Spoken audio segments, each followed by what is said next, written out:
Get ready to step back in time to a place where small-town charm meets postal prowess, Solana Beach's first U.S. post office in the year 1923. Run by none other than the dynamic duo, Addie and George Waits, this post office was located inside their grocery store in the Harker Building and was the heartbeat of the community. But you may be wondering, how did the mail make its way in and out? Well, let's just say, Addie batched outgoing mail like a boss. And George, with his trusty wheelbarrow, made sure it reached its destination. He took the mail down a custom 2-inch ramp and along the railroad tracks to a tall 4x4-inch post with a snaps on top and bottom. There, George snapped in the mailbag. Imagine being in Solana Beach as a train roars through town, reaching speeds of 50 to 70 miles per hour. But wait, it's not just any ordinary train, it's the mail train, where a catch release acts like a mail-snatching ninja, grabbing the outgoing mail bag from George's trusty wheelbarrow and whisking it away. And like a well-oiled machine, the workers in the mail car not only take in the incoming mail but also effortlessly toss out a fresh mail bag for Solana Beach. Talk about speedy delivery. The 1950s brought about a new era for Solana Beach's post office as Fowler Construction completed a brand spanking new building. But before that, Addie retired in 1936 and the post office made a pit stop at what is now the Saddle Bar. Enter Irene C. Whitmer, the tireless booster of Solana Beach who took on the role of postmaster and ran a successful drugs and sandwich shop with her husband Howard. During her tenure, a new post office building was built at 127 South Sierra, with the help of the Civic Club and its donated planter boxes and plants. After Irene's retirement, Charles Leffingwell, a local resident, took over as postmaster and continued to serve the community. Leffingwell, a UC Davis-educated horticulturist, was more than just a postmaster, he was a neighborhood legend. With a vegetable and gladiolus garden that put the rest to shame. Leffingwell made history by introducing once daily home and business mail delivery to the 300 local addresses. But his time as postmaster was not without its challenges.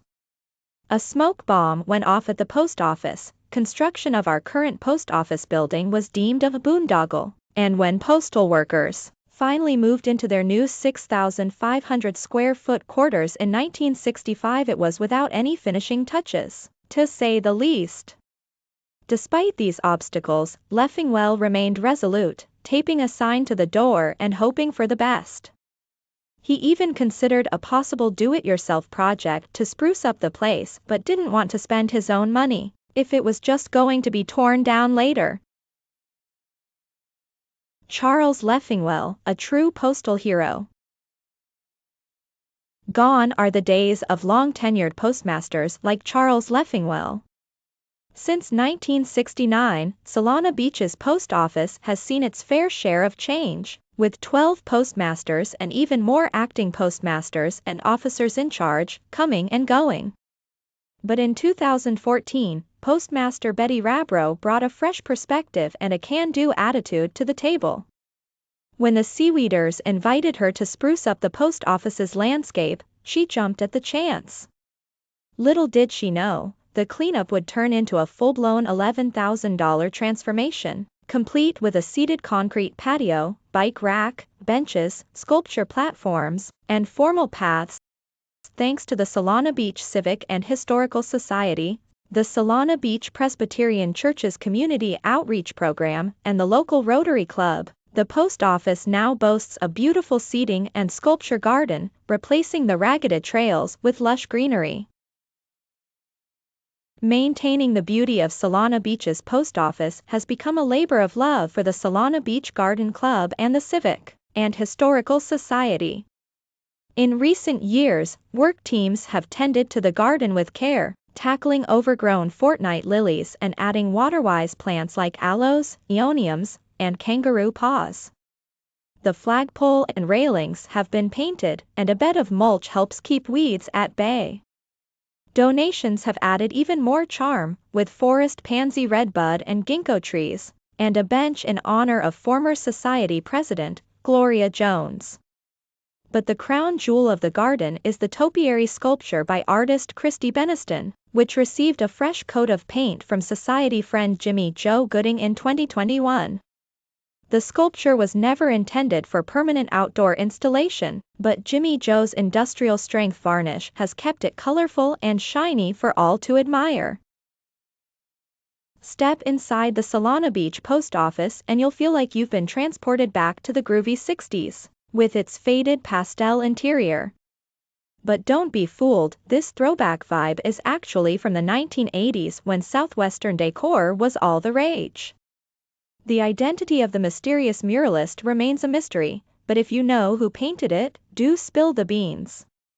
Leading the charge as Solana Beach's current postmaster is Richard Zamora, a seasoned postal employee and U.S. Navy veteran.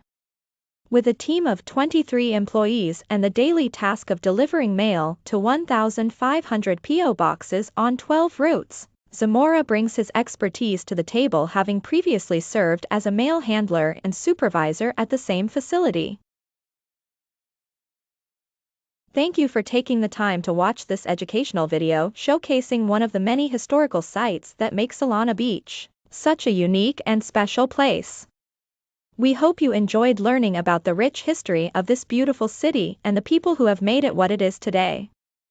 If you're interested in discovering more about Solana Beach's fascinating past, make sure to subscribe to the YouTube channel of the Solana Beach Civic and Historical Society.